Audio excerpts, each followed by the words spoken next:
Kung gusto nyong malaman kung paano kami na-market or ina-advertise yung aking mga tinda, just keep on watching.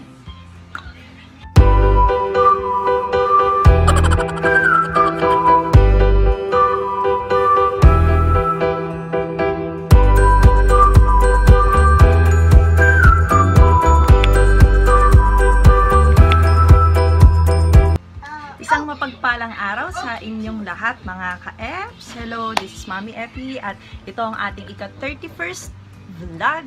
At before I start, I encourage everyone to please consider liking this video at paki-subscribe na rin po and click the bell button sa tabi ng subscribe para naman po maging updated kayo sa mga susunod nating mga learning materials, mga tutorials po natin about the printing, about stickers, about business. And today, ito na nga yung ating 31st video. So talagang binilang ko kasi yung pinakalas natin ay 30. We have currently 30 videos on my list dito sa YouTube channel ko. Thank you so much nga pala bago tayo magpatuloy sa 1,086 and counting pa po na subscribers nitong ating YouTube channel. Thank you po for supporting yung small channel ko. At hopefully po makapaglabas pa tayo ng mga napapanahong mga videos na kailangan po natin sa ating negosyo. So yun, hindi ko na maalala at hindi ko na rin ma-post kung sino ang nag-comment or nag-suggest ng content ko. But this, as far as I can remember, ilang months na po ang nagdaan during the ECQ. May kaisa-isang comment dito sa isa sa mga videos ko na hindi ko na siya makita ngayon.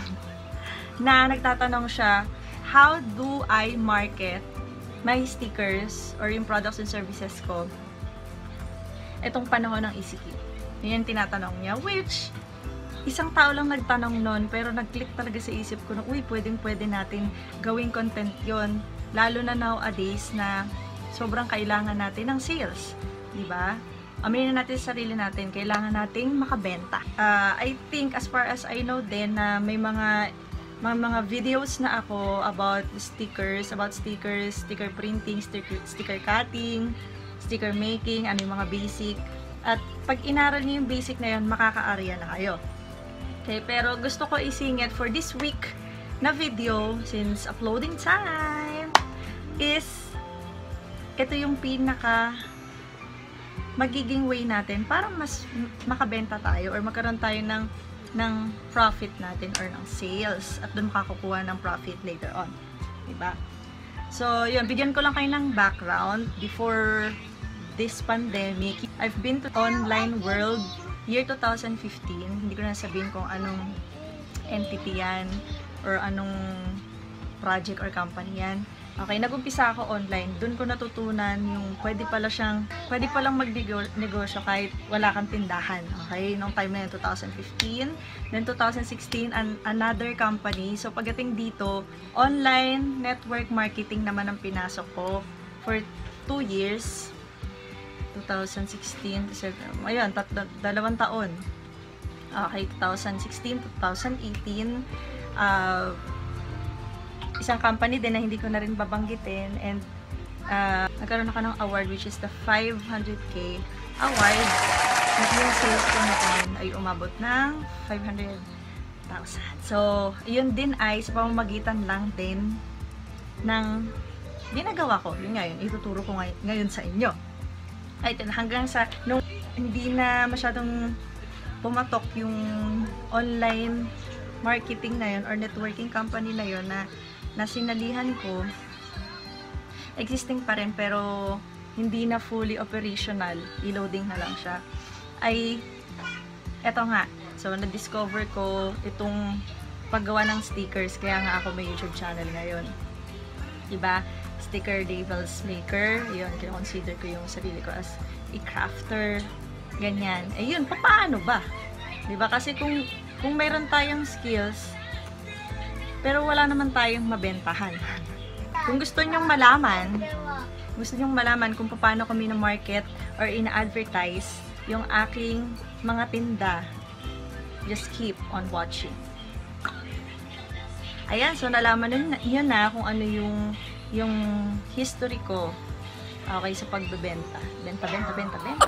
Ayan, and gusto ko rin mag-start with this fact. Okay, this is from the datareportal.com. You can search that the world's most used social media platform is Facebook with 2,449,000,000 and the up na users worldwide. Nasinundan ng YouTube with 2 billion users worldwide. So, yung dalawa na yan ang nag-rank. But today, we will concentrate with the first one, yung Facebook. Siguro naman may Facebook kayo, diba? Kahit naman kalululuhan ngayon, may Facebook. Hindi ako maniniwala pag wala kayong Facebook. Pero in case wala, gumawa na ho kayo. Kasi mahirap po makabenta ngayon ng walang Facebook account. Ayos po ba? Okay. Okay, so how I market my product and services online. You want your business to be alive and not dead? Go online. Sabi nga, walang constant sa mundo na to, kundi ang changes. Kaya, kasabi ng pagbabago, dahil sa pandemic na to, kahit may store ka na physical, nawalan din siya ng saysay. So, ang gamot dyan, para makakope up tayo at magkaroon tayo ng sales is migrating our products and services online. Meron akong 5 points na basically ginawa ko in my 5 years in the online world. Ulitin ko lang po, ito yung mga points na to ay naging effective sa akin. Disclaimer lang po.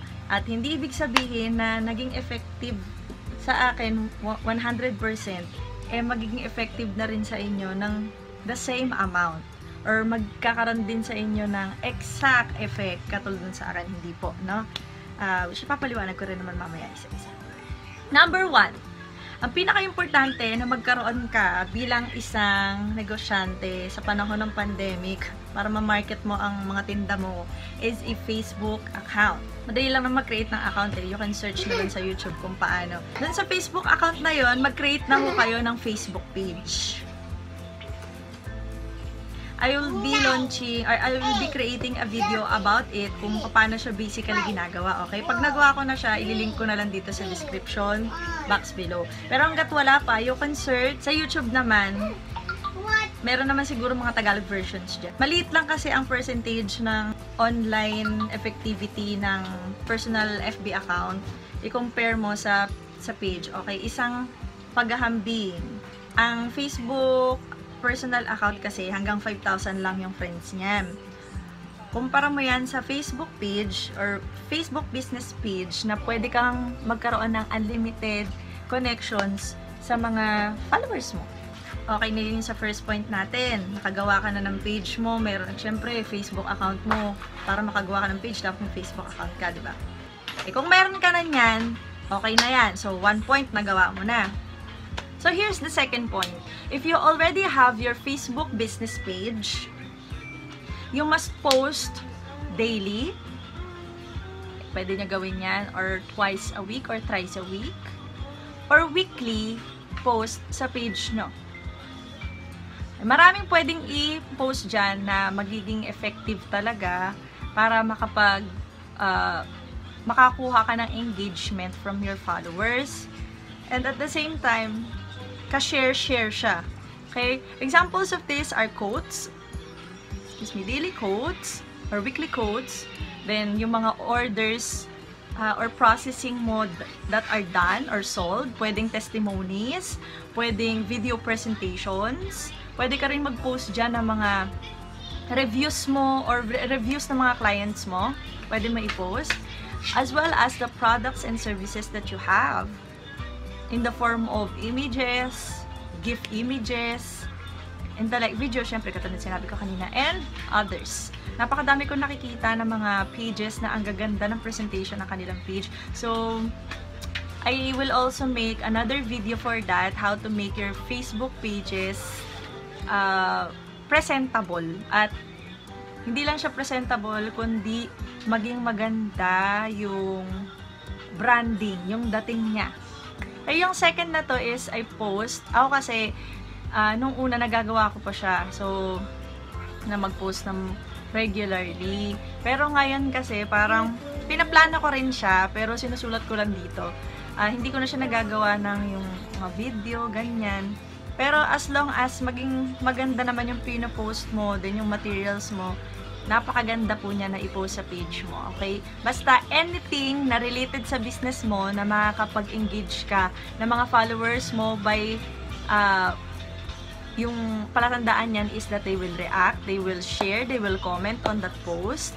Napakaganda po niyan. Okay, na para makapag-engganyo pa rin sila ng mga tao para mag-like ng page mo. Ganun lang naman yan eh. Kailangan mo lang maging consistent. Okay, para lang makita na updated din yung post mo kasi nga, yun. You do post regularly. Number 3. Ito yung pinaka-manual na ginagawa ko noon. Okay? By the way, the points 1, 2, 3, and 4 are free only. Okay? Huwag kayong matakot magawa ng Facebook page, libre. Facebook account, libre. Itong pangatlo na to is post your products and services on your Facebook timeline. Dun sa pinaka-wall mo ng Facebook mo. Why? Kasi ang kinikater mo dito sa Facebook account mo are your friends, are your relatives, and yung mga acquaintances mo na, diba, supposedly, dapat naman talaga that's for friends and relatives or yung direct na kakilala mo. Okay? But that is limited only to that. Also, make your Facebook timeline presentable and professional tignan. Okay? Para makita naman na, uy, ano to, may products and services to, siya ay mapagkakatiwalaan, siya ay ganito, ganyan. Okay? Kung ano yung ginawa niyo sa page nyo, syempre mas lalo sa personal Facebook account nyo. Okay? Dapat maging katiwa-tiwala. Okay ba tayo dyan? Baka ito na lang yung kulang nyo, kaya hindi kayo mapagkatiwala. Basta gawin yung professional and as well as good-looking yung inyong mga profiles. Then, my number 4 tip, or ito yung ginagawa ko noon, is to manually post to FB groups ng products and services ko. Ay, para magawa mo ito, firstly, you need to search for groups sa Facebook pa rin tayo ha, na pasok doon sa niche na meron ka or yun sa tinda. Yung basta yung sa isang group na yun, pwede kang mag-post ng mga tinda mo. Huwag kang papasok sa group na halimbawa for cancer patient or for basta iba yung pinaka-topic niya or tungkol sa halaman, tapos magpo-post ka doon ng tinda, umanda ka talaga. Ang bigyan ko kayo ng idea, since ito naman ay para sa mga products and services nyo, pinaka-safe nyong puntahan ay ang mga buy and sell groups. Yan. Sa buy and sell groups, kung saan ang lugar nyo, yun ang i-join group nyo. Okay? And ilimit nyo lang sa hanggang 10 or siguro hanggang mga 20 na groups ang pipindutan nyo ng join. Okay? So, search nyo lang naman dyan sa search bar eh. Tapos, pagka-search nyo kunyari, buy and sell groups in Bacoor, Cavite. Tapos, maglalabasan na yon. O, pili na lang kayo doon kung saan yung madaming mga number of, ano yun, mga tao-tao dun sa loob. Okay? Ano yung hanap mo? Wala na akong plastic. Ayun na ako dun. Naubot siya. Ayan. Ayun. So, pag nakakuha na kayo ng halimbawa, mga kahit ilan pa yan, mga 10 to 20 to 30, 40, 50 groups na in halimbawa sa isang buwan, nakaganon na kayo. Basta post lang kayo. Sa pagpo-post everyday, be sure na 10 to 20 groups lang at hindi isang upuan ng pagpo-post ang pag-share nyo. Another tip, saan manggagaling yung mga ipopost nyo? Pwedeng sa Facebook wall nyo or sa personal FB account nyo. O kaya naman, ito yung mas sinasuggest ko na gawin galing sa Facebook page ninyo, business page nyo. Pili lang kayo ng kahit anong post doon na tingin nyo maganda yung presentation about sa products and services nyo. Then, tsaka nyo siya i-share sa groups. Ayan ang tip ko sa inyo. Manual po yan. Libre lang yan. Basta, huwag po kayong hyper sa pagpo-post kasi po may Facebook jail po tayong tinatawag. Okay? 10 to 20 lang a day. Kaya gusto nyo 10 sa umaga, tapos 10 sa hapon. Kung gusto nyo subukin si Facebook, pwede naman. Dagdagan nyo pa, kayo po bahala. Basta yun po ang pinakapayo ko sa inyo. And also, don't forget to read the Facebook terms or community standards para hindi po kayo or maiwasan ninyo ang Facebook chill. Itaas ang kamay po na nakaranas na yan. Marami, lalo na sa mga online marketers or mga kaibigan natin dyan sa pag-online. So, lahat po yung number 1 to 4 tip na yon ay puro libre. Pero itong number 5 na to, yung ginagawa ko ay ito yung ginagawa ko na rin for years. At bago ko siya talaga nagawa ng tama, matagal. Siguro mga after 2 to 3 years. Basta simula nung venture ako sa stickering, dito sa sticker business, nagigets ko na siya. Ang ginagawa ko lang naman, nanonood ako sa YouTube ng mga tutorial. Pero dito sa video na to, papakita ko sa inyo kung paano ko basically ginagawa ito. Our 5th point is to run a Facebook ad or boost post. Basically, yun lang naman yung ginagawa. Ano ba yung Facebook ads? Ay, ito yung ginagamit mo yung Facebook business page mo, and then magpipili ka lang doon kung ano yung gusto mong i-boost or ipakita sa mga tao, sa mga target mo na tao para makita nila yung products and services mo, then eventually bibili sila. Okay? Or makikipag-interact sila doon sa business page mo mismo. Sa page lang po ito nagagawa, hindi to pwede sa timeline. Sa business page, sa Facebook page. Number 1 tip ko, kapag nag-boost kayo ng post nyo or mag-boost kayo ng ad using a post sa Facebook page, ang pinaka number 1 na dapat magawa nyo ng tama is the targeting. Kasi kapag hindi nyo nilagyan yung targeting nyo, siguradong wala kayong target. Ibig sabihin, kung sino lang makakita nung papakitaan yung Facebook nung tindan nyo, kahit na hindi naman sila interesado, dun lang ipapakita. So, ang mangyayari sa huli, wala kayong mabibenta. Pero pag ginawa nyo ng tama, ang Facebook targeting, itong targeting area na to, siguradong magkakaroon kayo ng sales kahit naglabas pa kayo ng pera. Okay, ito bago ko ipakita sa inyo yung kung paano ko siya ginagawa. Magkano ang budget sa Facebook ads? Basically, ang ginagamit ko dyan... Hi, Daddy! Okay, go to your dad. Ang ginagamit ko dyan, yung pinakamura nila na bayad per day. Diba? Kasi hindi naman ako mayaman eh. Hindi ako gumagastos ng libo isang araw. Hindi ko ginagawa yan. Ang pinaka-budget lang na inilalaan ko dyan is 54 pesos a day or 55 pesos. Ginagawa ko ng 55. Dati kasi 50 pesos lang yan isang araw. Nagtaas na. Ay, nagtaas na siya. Siyempre, kung magtataas siya, wala tayong magagawa kundi magbabayad tayo. Kasi hindi naman mabubus yung post natin pag di tayo nagbayad. Ang binabudget ko dyan ay 550 pesos for 10 days. Pero kung gusto nyo na magkaroon kayo ng madaming inquiries agad, pwede nyo dagdagan yan. Kayo bahala kung magkano ang inyong budget per day. Ayun siya. Ipapakita naman dun kung ilan ang papakitaan yan.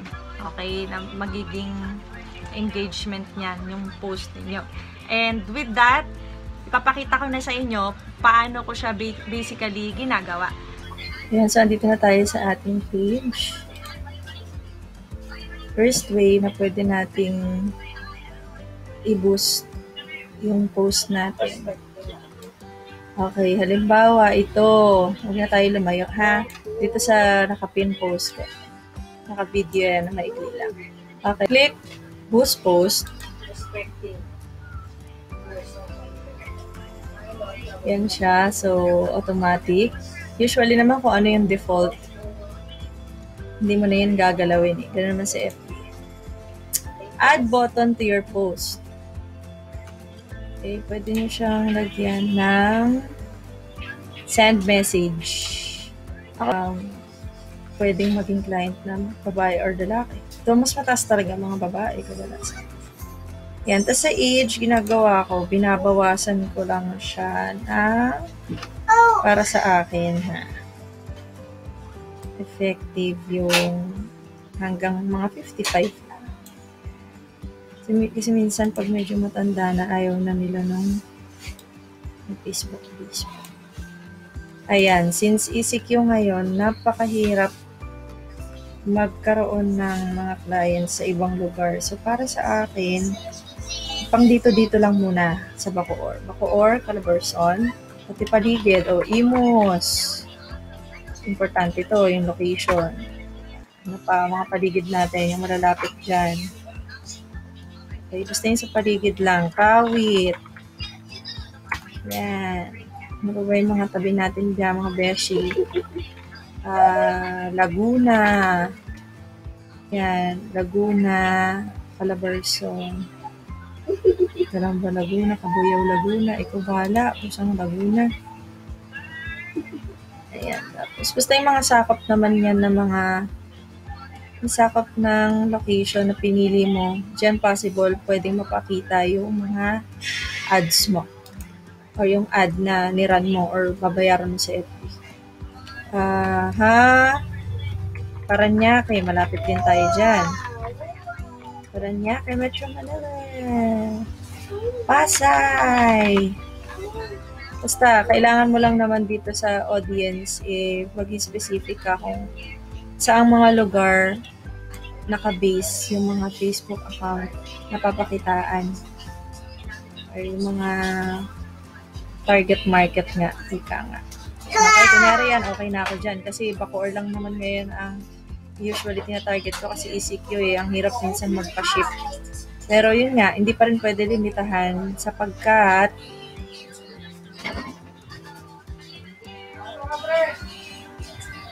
ayan, pwede pa rin naman makita ng ibang lugar still yung ad mo. Kasi minsan nasa account nila yung lugar ng Bacoor, Cavite, pero yun nga, nasa Mindanao na sila or so hindi mo rin pwedeng yan. Ayan. So ito ang isa sa pinaka-main natin ngayon, the detailed targeting. Okay, pag kinlik mo yan, define your audience by including or excluding demographics, interests, and behaviors. So dito,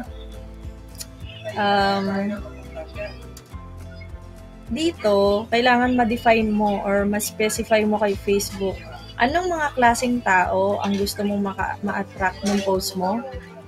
Ano ba ang interest nila? Ano ba ang behavior nila or kalagayan nila sa buhay? Anong klase silang mga tao? Yun. So, basically, ang gagawin ni Facebook dito is magsasuggest siya ng demographics, mga klase ng tao, interest na meron sila, siya. At mga behaviors ng mga tao na yon. Halimbawa, ako sa stickers.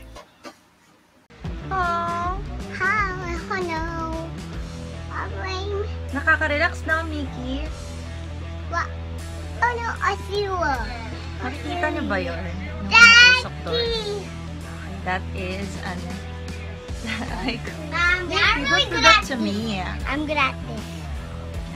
So that is an oil diffuser. Daddy. At nilalagyan po natin siya ng essential oil sa loob. Okay, yan. Okay, so here is one benefit, or here are the benefits of essential oils sa atin. Essential oils are often used for easing stress, boost mood, relieve pain from headaches and migraine, get a better night's sleep, and also repel insects. Okay, since ito ay plant-based, so maganda po yung effect niya at wala po siyang magiging bad effect sa ating health.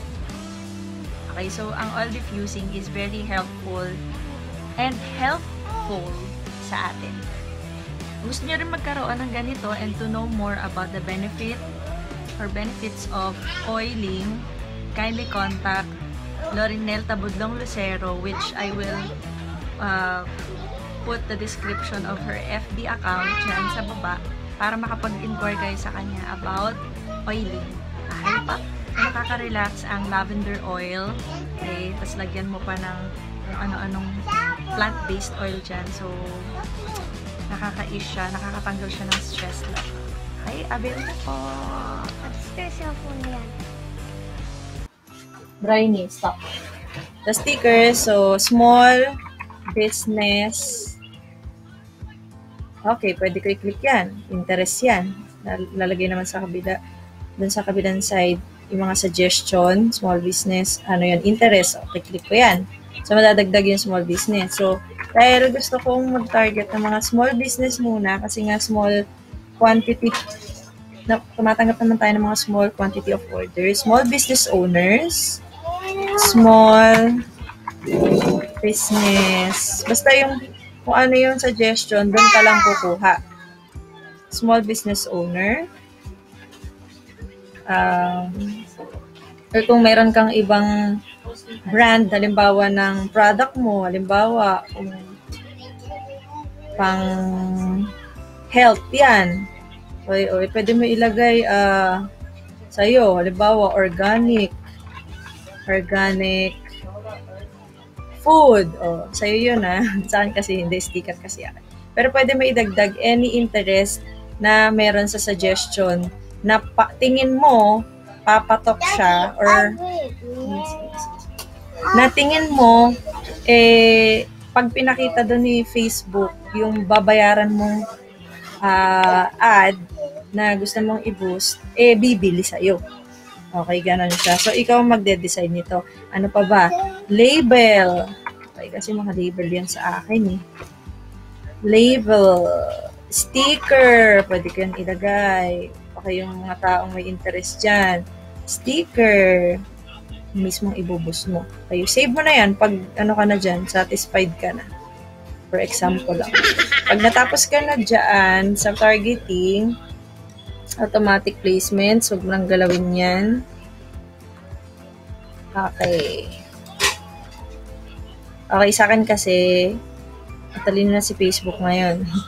Gcash ni Brandon yung ginagamit ko. So, nakikita ni Facebook ang available balance ni Gcash, which is 399. Okay. Yung kakash na lang sa 339, ang pupwede. Diba? Magre-reload ka pa sa Gcash niyan, madali lang naman yan. 339 in, halimbawa, in 6 days. Yan, papayag na yan si FB ng 6 days. And then, pagkatapos niyan, naiset mo na lahat. Yan, basta walang reklamo si FB, okay na yan.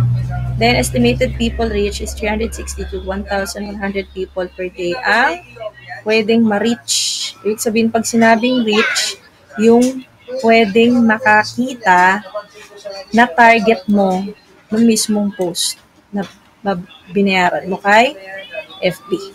Okay pa yan? So, kung maganda ang targeting mo, na detalye mo doon kung ano-ano yon, possible, nasa libo-libo na yan or hundreds na yan na papakitaan, magkaroon ka ng 2 or more deal or may bibili ng produkto o serbisyo.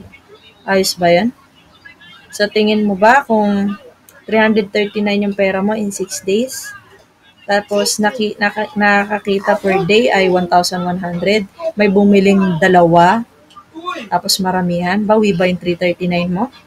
Bawi.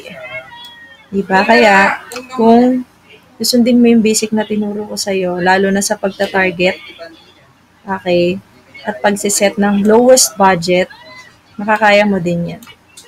Okay, pag wala nang reklamo sa FB kasi may pera ka na makukuha niya, click niyo na yung boost. I-click niyo na yung boost button.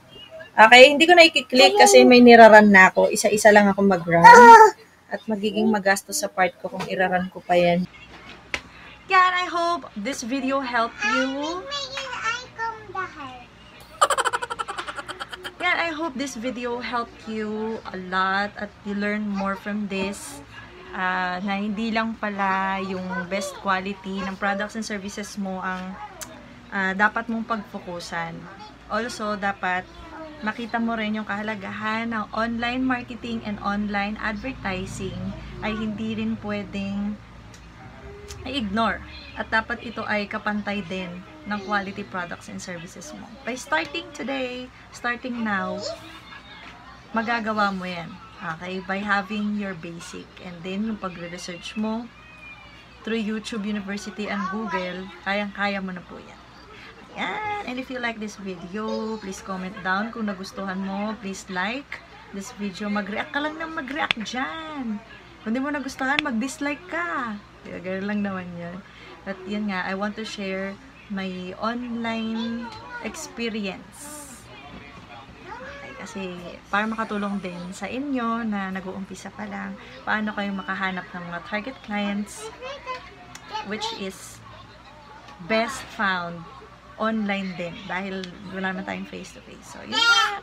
So, thank you po sa lahat sa suporta. Salamat for subscribing in my channel. And see you again next week for another video na makabuluhan at talaga namang tayo matututo. And then everything, to God be the glory. Goodbye and see ya!